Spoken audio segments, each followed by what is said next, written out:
Welcome back to episode 102 of SEO Talks Spaces. And we are going to talk about from pages to passages, structuring content for AI answers. Because, right, we know LLMs are reshaping how your content gets discovered. Now, it's not about full pages, but it's about that perfect answer in that perfect format.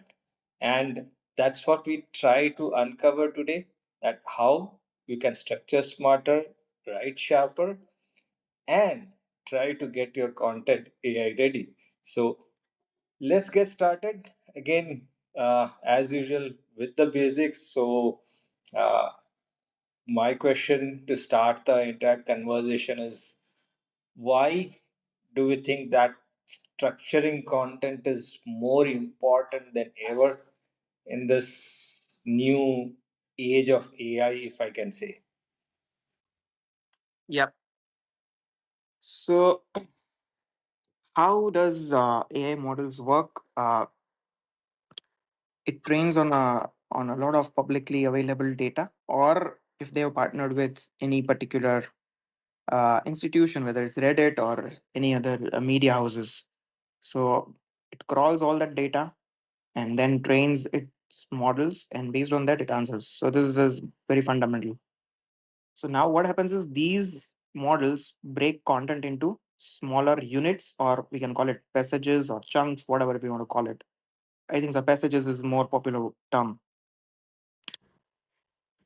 So if the content is not clearly structured and cannot answer the exact phrase based questions, then it's going to hurt your overall visibility for LLMs. So structured content is equal to very good visibility. Very short and explanation. No, fantastic one.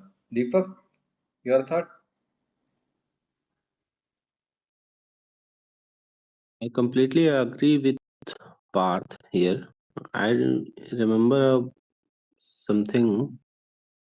I don't remember it if it was the webinar of Parth and Krinal or something else. Um, the thing is that AI is lazy and it wants content to be, you know, the way we say कि परोस के मिल जाए, the shortest way possible. So if we create content in that way, AI will love.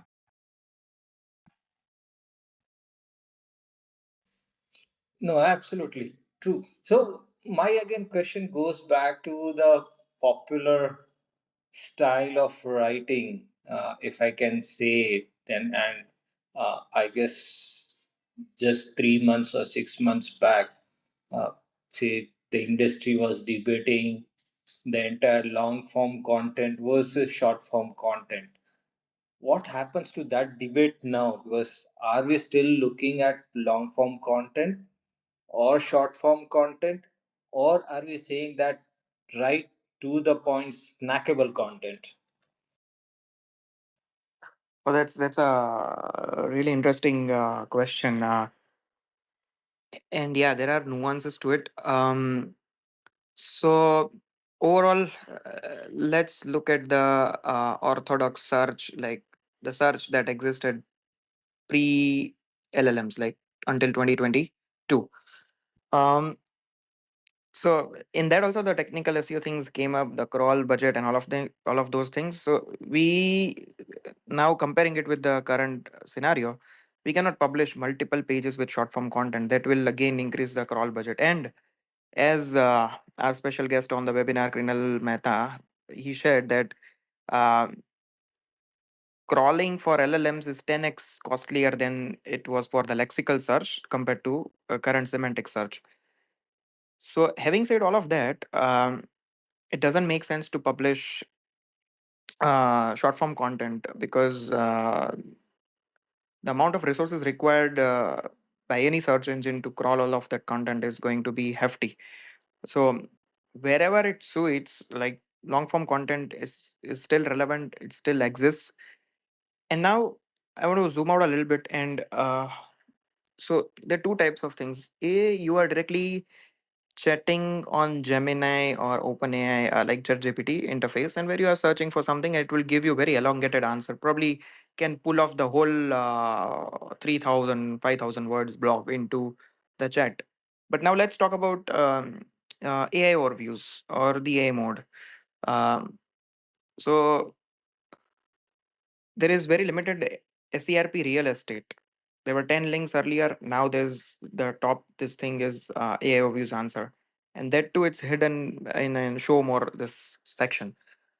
So in that case, even if it's a long form content, it can fetch a particular heading to section or particular table, particular set of information which is structured for a structured as an answer to a particular phrase based query. So it's going to fetch those passages, okay, and answer in AI. So SEO folks need to think about this thing that the search on the search engine and the search on Gemini chat window is going to be very different. So we are optimizing for search on Google search, and for that we have to optimize for passages. It's not job to be done prompts which everyone puts into the Gemini chat. It's again a Google search query. So yeah, this is very important, like to understand. And if you have any questions, like you can ask a follow-up question. No, definitely. So I was going to allude to the entire conversation that we had on Friday also with Krinal in terms the entire and the term that he has introduced, relevance engineering, right? So how do we tie in that entire concept to how someone is going to build their content plan as of today? Um, I would say, The like yeah, I would the put it, reason yeah. yeah, it is more like also it's coming in form of say how previously we used to look at say entire content planning in a way that okay, let me look at keyword density, like we look at optimization of certain say meta tags and all those stuff, right? So how does that entire stuff differ that now we talk about more relevance engineering and not really keyword density but into the entire entity relationship kind of concept? Yeah. Now, yeah, it makes like okay. Let me answer this one. So until 2015, 2017, we used to write pull up topics which were driving traffic for our competitors. We used to find out block topics which had very high search volume for that particular primary keyword or a bunch of keywords.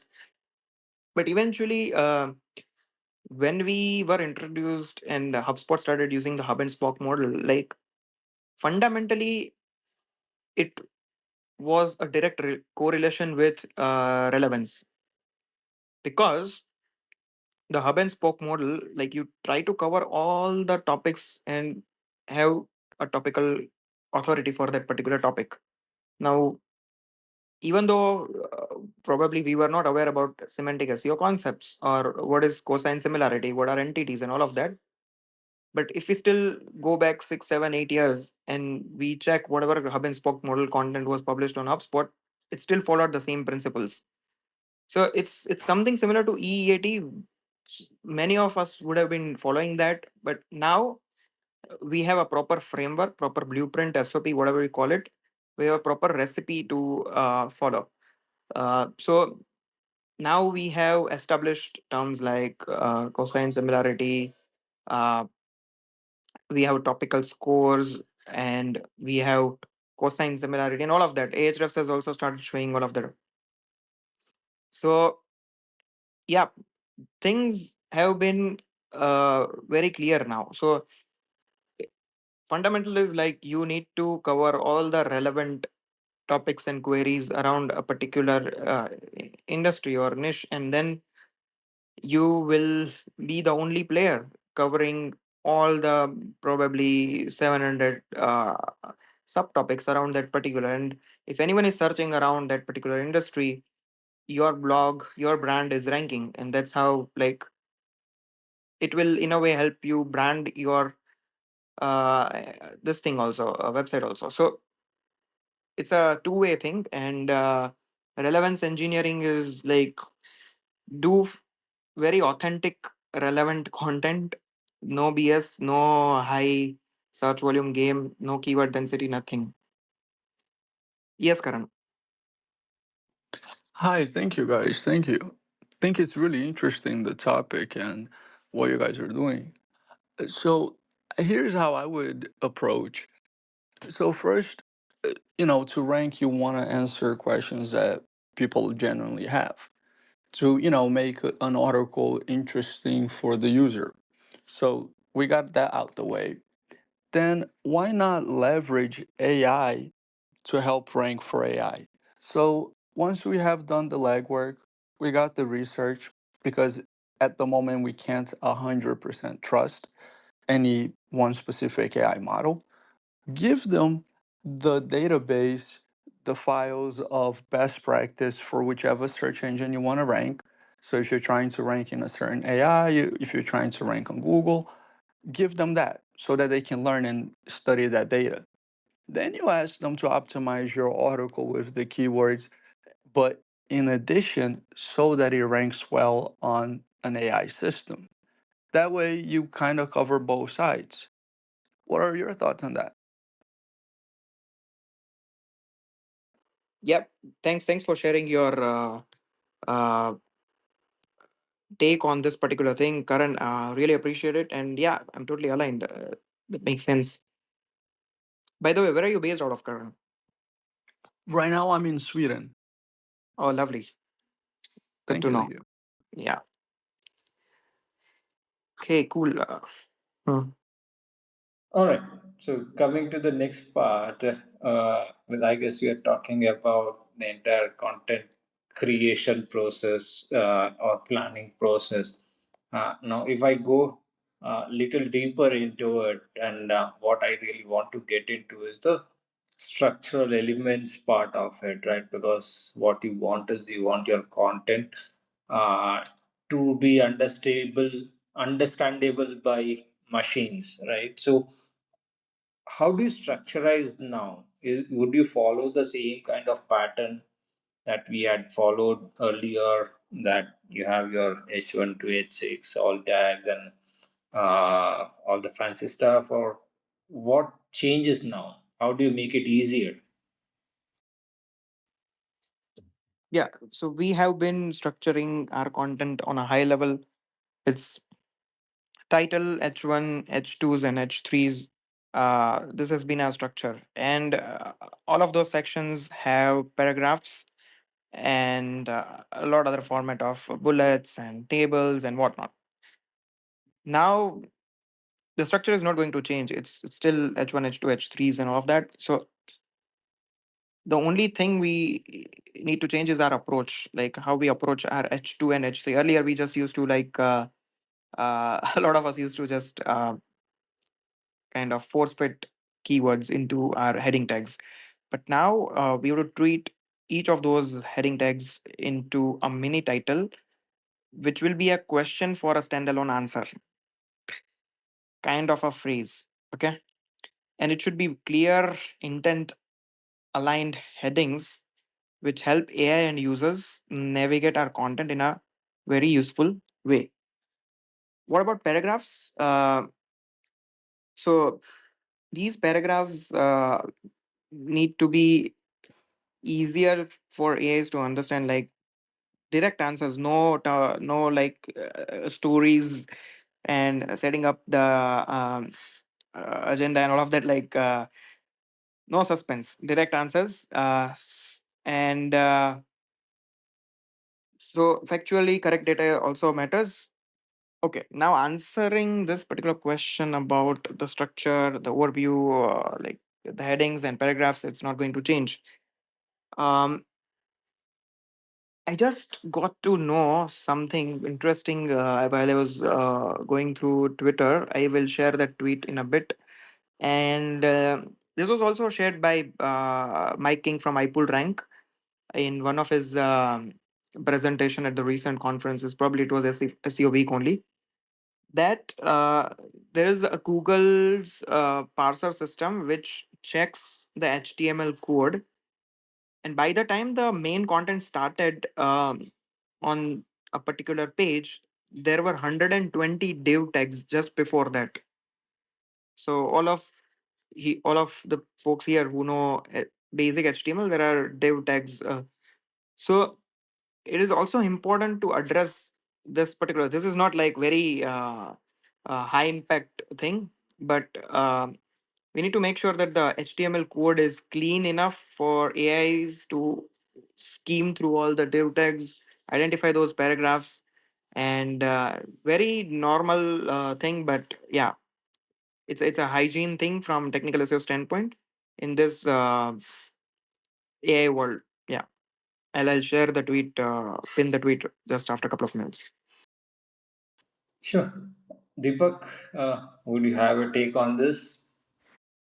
I completely agree. Keeping it simple and clean makes sense because I you might know about recent Apple research about title says the illusion of thinking, and it was about how AI models get confused or hallucinate uh, on complex problems that is not trained for. So if you give AI something that is completely new, it will hallucinate. So keep it simple, keep it easy to understand, and keep it clean. Interesting, and glad you brought that Apple thing up. My only uh, say view there is more like, uh, did Apple try to sabotage other AI brands or LLM brands, because this was done right before Apple's results, right? And they were not able to come up with their own AI offerings, and that is where I felt that it was probably a way Apple was trying to tell the world that, okay, all others guys are still doing all the fluff work and not real work. Yeah, Karan. I love it. While this is true, yeah, Karan, go on. Oh, thank you. No, I love that you guys brought these up.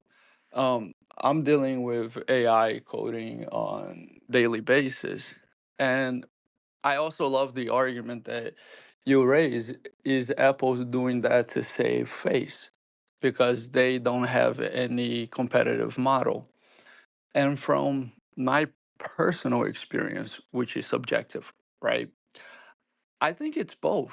I think that they are trying to buy time to figure something out. So it's easier to say, hey, we're not behind. They're just lying to you. And society is pretty open to believing that we're being lied to because we're always being lied to. But then there is another side where it was spot on as well. AI does not perform well in something they haven't been trained. And that leads back to one of my frustrations because companies in this space have multi-billion-dollar valuations. And the error is 100% with the human because they are reward hacking, which is why they end up messing up the work, never taking chances. It's very hard to align an AI when they are unable to align with the truth. They know that this is true from a database, but then a company policy will tell them, don't say that. Humans are going to be uncomfortable. And then you penalize them for the wrong answers, which triggers them to only want to give safe answers. So when they don't know a new topic, instead of trying to use the information and tell you, hey, I'm not sure, but this could be a path, they just default to giving the wrong answers and trying to rationalize that later. So I don't think it's necessarily that they can't reason, but it's that the human trainers reinforcing the training or being very narrow in how they allow them to express that. And I think that that's leading to the problems. That's my 2 cents. Oh, fantastic, fantastic point of view. Deepak? Yeah, it's obvious that Apple is trying to buy time, but we can experience it ourselves. That sometimes um, even ChatGPT gets confused in simple things like remove a comma from a sentence. Even in that case, ChatGPT gets confused. Hmm. Nice, good points. And I'm not going to debate this because we know all of us face similar kind of issues when we work with LLMs. So, and that is something. And what I personally also believe is these tools are definitely maturing much faster than we think. Some of the issues that we see probably even hallucination is probably teething issues because uh, see llms are what like just a year old, and look at the kind of market share they have uh, created for themselves, right? All of us, every industry at this point of time is talking about impact of those tools on their everyday work. So uh, I guess there is definitely something that is going on in spite of the challenges. So and we'll figure out, right? So that's what I guess we can do. So let me move forward, and this goes little technical in terms of, see, earlier we also used to talk about say beyond the HTML semantics, we are also uh, talking about the structured data, the schemas, and all those stuff, right? Uh, Again, which was little technical, if I can put it in that aspect. Uh, do we still continue to depend on that? And if everyone agrees, right? So, what are those particular schemas that we should probably pay a lot more attention to so that the chances of our content getting discovered increases? Oh, interesting one. I think so. I saw a post last week. Yoast or some other WordPress plugin. It's directly implementing the if you just copy paste content from ChatGPT or any other AI into, or if you're directly importing content, it adds those HTML tags. So the stand we need to take here, or we need to understand here, is it going to hurt in any way, like the performance, or is it going to spam the overall code? If it's not hurting, there's no problem in keeping those, adding those tags, whether it's the section tag or an article tag or whatever. So there are not direct JSON LD schemas available for AI as far as I know and as per my experience. But making sure that paragraphs are exclusively visible to AI bots is important. And if there are tags around it, there's no harm in implementing those. Brilliant. Deepak, I don't know, Karan, if you probably have any practical experience doing that. I The- think you just mentioned $1 billion untapped market. I'm going to just drop this for the room, but I think if someone created a tool that would create those tags and outsource that as a company to Google and all the news, I think that that may be like a untapped multi-billion-dollar market. SEO tag content for AI. I'm down to build that with someone if someone wants to. So, but yeah, that was a gem. Definitely interesting idea. I'm sure someone here will be keen to lap it up, and if you do so, yeah, remember we talked about it on SEO Talk, all right? uh, but on a serious note, definitely going to be an interesting time because the way schemas are have been implemented. Uh, my only thought here was more in terms of the type of schemas also, because say wherever or most of the places that I have read or tried to understand the concept point of view. Uh, they talked about FAQ as a schema that we should probably looking to implement. So, has anyone tried different schemas to figure out what is working better? Deepak, sorry, you raised a hand. I just saw it. You want to chime in? No issues. Actually, I have a question here. Most of the LLMs can understand plain text, not in the literal sense, but let's say understand. Do we need schema now to clarify things?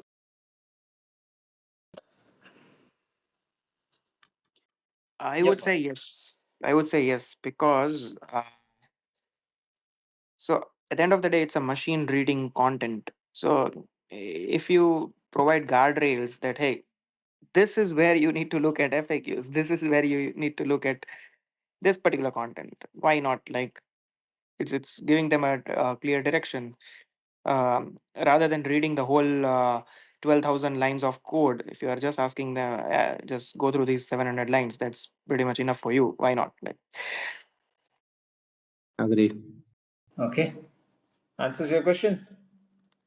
So it's more like Deepak, in my see simpler terms, if I look at it, how do you make it easy for multiple LLMs to understand your content, right? So while say most of the LLMs or AI engines understand text or rather are able to interpret your content, how do you make it easier for them to understand it in the right way? And that is where I guess the appropriate schema helps. Because they are lazy.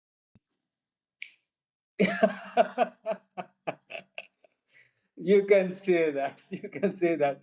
You make them lazy, right? It's not that they are lazy, right? Because the lesser number of GPUs they consume, I guess it's good for all of us, right? But yeah, we are not making them actually lazy. All right.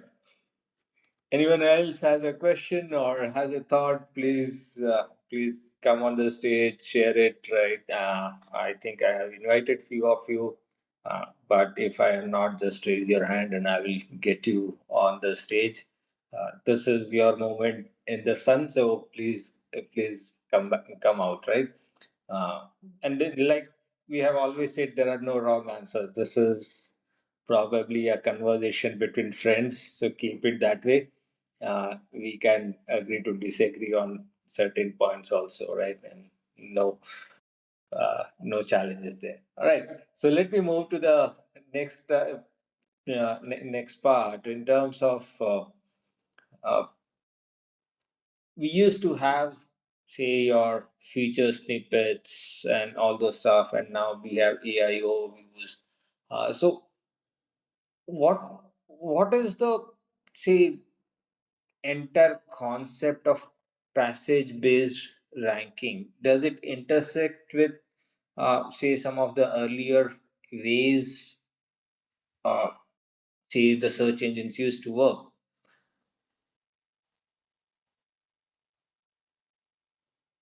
Does it make sense? Yep. Can you please repeat it? Sorry. Yeah. So my question was, say earlier we used to have say feature snippets. Now we have AI overviews, and there are a few other feature snippets. Now, if you take that as one concept, or Mm-hmm. the ways results are shown, and the other concept is the entire passage based ranking. So, do you see that any intersection in terms of how say some of the content that is already there gets pulled out on your AI overviews or featured snippets, etc.? Or is there a Oh, different way of getting your content discovered? got it. Got it. Yeah. Thanks for sharing that again.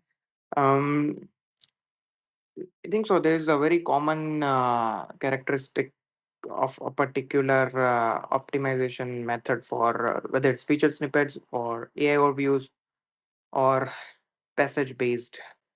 So they will rely on uh, concise, high quality chunks of information. And while the mechanics differ, the goal is still the same. So it's all about surfacing the best part of a page that answers that query, and optimizing that in a particular passage is going to help. And the content formats that are consistently performing well in AI answers are FAQs, comparison tables, uh, bulleted steps, uh, definitions. There's a whole table of pros and cons. So all of these informations are easily extractable and digestible by AI. All right, I'll go deeper into it in terms of uh, say how do you future proof, right? Because now, say the way your content, how you write content, how you discover content, everything is changing, right? How do you actually future proof some of the stuff that is being done, right? So again, going back to one of our earlier debate, short form content, long form content, passage content, how do you, what is that change in workflow that everyone is bringing in? I am doing only, or everyone else are doing the same. No. So what we do is, I guess everyone, and I am assuming so, is everyone has their own uh, process to utilize AI content. And say something that I follow is not, again, there is always a human element that comes into play uh, towards the end, and not just towards the end. What we also do is there is a certain part where we will have the human element even when we are putting the entire structure in place, right? So multiple places we have the human element coming in, and not just rely on one particular LLM. Go across multiple LLMs so you get the best out of each of them. And then so I think what I also have is an automation that we have built using make.com, where it does say some of the basic research in terms of content, in terms of putting basic structure of the content in place. And then the other chunk goes to a different LLM to write or populate the content in each of the sections, right? So that's how we keep on playing between different LLMs. And that's like I said, so everyone will have their own formula for success based on whatever niche they are following, right? Uh, at least for me, it's a very difficult niche in a sense that this is the brand that I work with is more on the hardcore engineering services kind of brand, right? So I have to rely more on research data, not just say something that is published uh, publicly and in a very easy to access forum. Yeah, Pal, please. Yeah. So future proofing content. So the earlier approach was we used to do keyword research, find the search intent, and all in all, very simple process. Tie up all the informational keywords to blog topics, commercial and transactional to landing pages, commercial pages, lead gen pages, whatever. But now we just don't need to. So everything that we used to do research for at page level, now we need to do it section by section. Or having said that, I'm not saying that it would be a mix of intents, but the informational intent will be broken into sub intents, conversational, jobs to be done, this, that, and whatnot. Okay. So starting with search intent is not going to change, but then we have to brief, whether it's open and whether it's any LLM or our human writer, to build modular and self-contained sections. So each of those sections, and then we have to kind of approach it as a inverted pyramid model. Start with the key takeaways and then expand, and think of every section as answer first and explanation later format. So this is one of the approach that we can probably take, but happy to hear if anyone wants to add or share their thoughts. No, I was. I guess you probably saw my next question. So I was anyway going to come out on the entire intent bit, because how do you say in a single content piece do you cover multiple intents? Because say anyone searching for LLM, mostly it would be say information intent, right? So how do you categorize or how do you build your content plan in a way that it satisfies different intents, or you just focus on creating one or two content pieces with multiple intents? These are really important questions and really interesting. I think that one of the best ways, at least for me, is to spend more time with AI agents and AI workflow. That way, you know, kind of like a mixture of experts depending on what you're doing. So you give the topic, you give what you want to rank for, and then you could use like Flowwise, N88, N810, and so on. And then it will capture that prompt, and then it will send to a manager. Then it will send to various AI agents with specific prompts. That way, you could go and do research into the keyword and user intention. Then you could go and review the top, let's say, like 5 to 10 blogs related to that.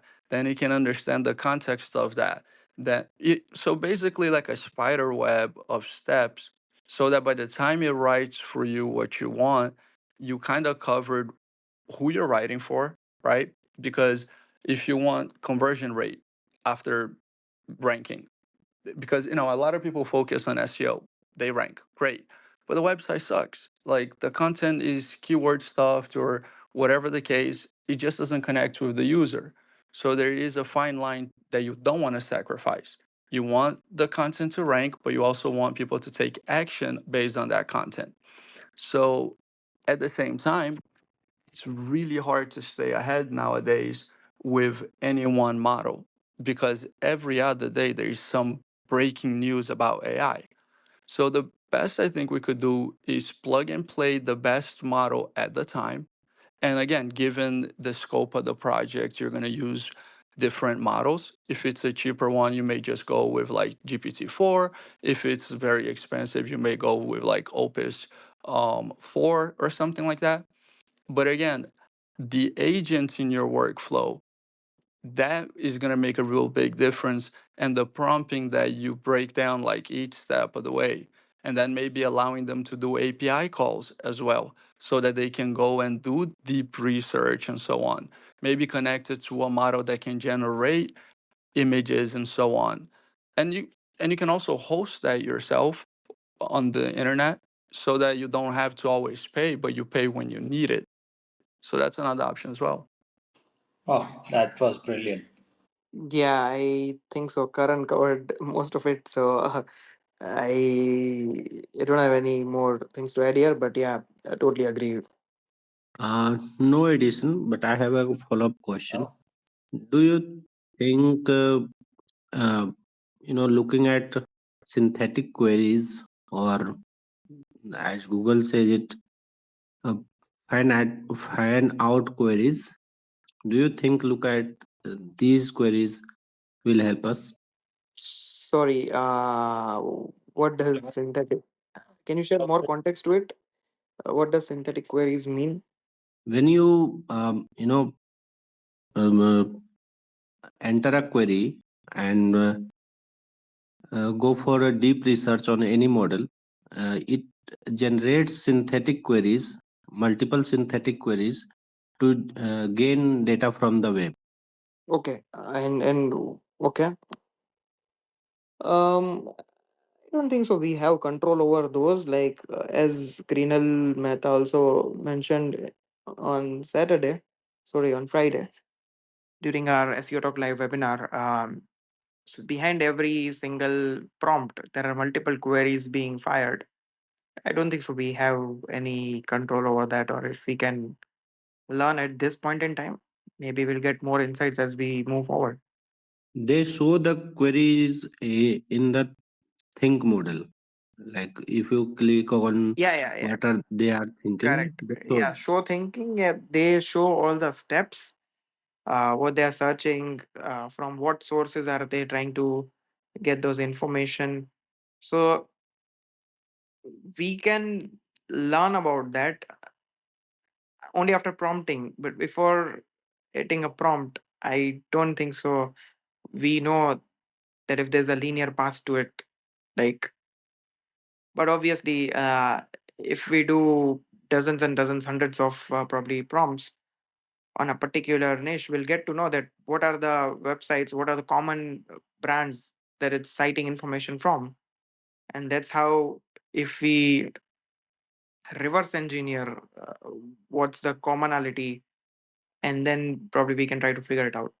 I guess I think I have the final question for the day, and this goes back to the Google's algorithm in terms of see how uh, from a very, again, this is little technical in terms of see how Google's mom or chat GPTs can and try to segmentize the content, right? So how does it understand passages and not pages?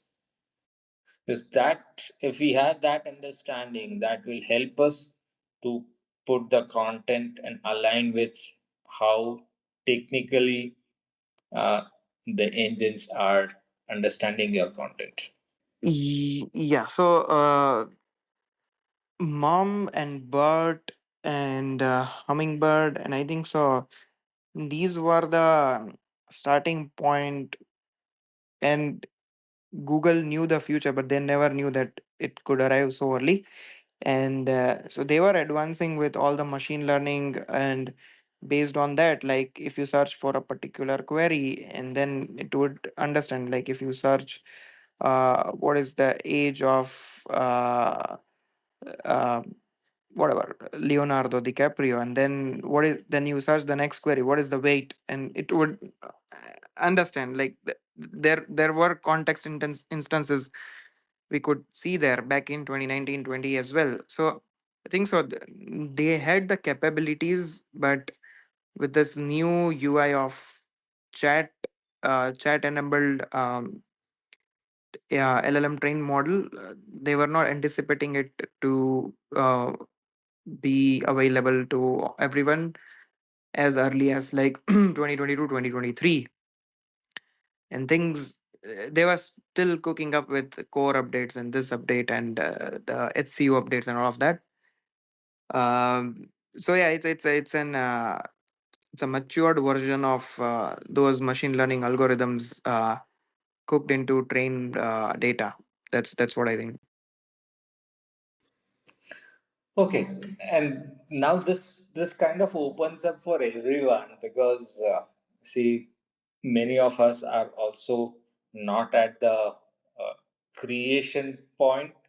Some of us are also at the consumer point of the entire phenomena. So, if you look at from a consumer point of view, or rather from a brand point of view, uh, does the content visibility matter now much more than the traffic to your website, right? Because it really does not matter how my content is getting discovered. If it is shown, I am happy with that. I may not get the traffic. So, how do you discount that entire thing that, okay, I may not get a traffic, but I'm still okay to get my content visible or discovered?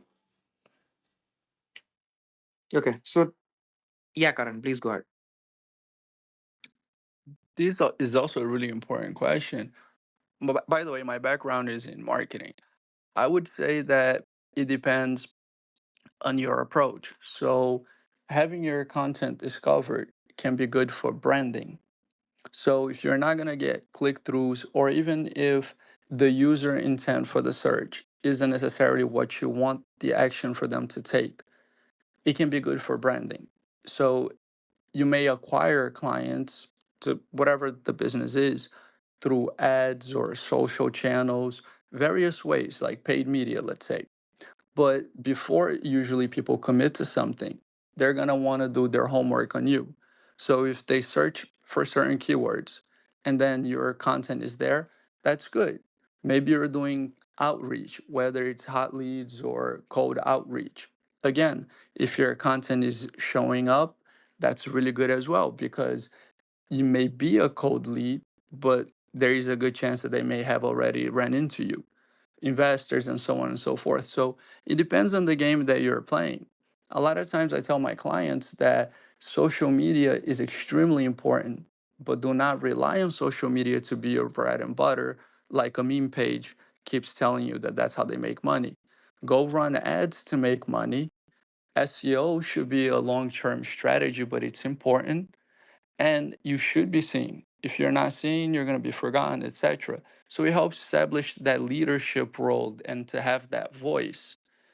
That's one of the ways that you could look at it. No, absolutely, and that's what the entire. I guess sometime back we talked about it. How do you uh, build your content plan based on the funnel uh, that you are trying to uh, build for your brand, product, service, whatever, right? And that's what matters. And the trade-off, like you mentioned, right? Your brand recall versus conversion, right? So that is where, as a marketer, you'll have to see, look at the entire trade-off and say, okay, this is good for branding, this is good for conversion, and that is how we will define or build the content plan. Yeah, Parth, Deepak, any final thoughts? I know we are like almost just 3 minutes. Yeah. So thinking from first principles, how the page level SEO used to work. The searcher used to search a query, land on position one web page. If he or she finds the information, stays there for a bit, and then done. Or gets back to the SERP, clicks on result 2, gets back, clicks on result 3. So the whole pogo sticking thing, the average session duration, the bounce rate, the overall engagement. So now compare these things in the LLM world. Like, so you open any of the LLMs, whether it's OpenAI, you go to the ChatGPT, uh, open a new window, enter a prompt, you get an answer, done, you're satisfied. You keep that tab idle, or like you're done, or you ask follow-up questions, or you go to Gemini from OpenAI, and then from Gemini to Claude to Perplexity, and like so everything is going to be tracked in this world. So what would be the like uh, kind of last click attribution, not click attribution, but so if you are being cited and the users are not uh, adjusting their prompts, users are not asking more questions to it, or not switching between LLMs, that's a kind of a satisfactory mark that hey, your answer has been satisfied to a particular question or to a particular prompt. And this is how the broader game is going to be. These KPIs are going to be very well structured eventually once everything settles down. But I think so. This is the approach that we can take and try to understand how many times are we being cited, and how many times the user is being uh, kind of grounded with the answer. All right, guys. So, like I said, we will wrap up. Wonderful to have you. Episode 102 of SEO Talk Spaces. Next week, we'll be back with a brand new topic. And in the meantime, don't forget to log in to the final series of our conversation with Krinal. So, see you there on SEO Talk webinar also. And this is going to be interesting also because it's the final one, and he will be dropping some more knowledge bombs in that webinar. So till then, have a lovely week ahead. And if you have not watched those two episodes, please go ahead and watch it. You will learn a lot. I have. I'm sure you will learn a lot too. But lovely to have you. Have a very good evening and rest of the day. Bye. Take care.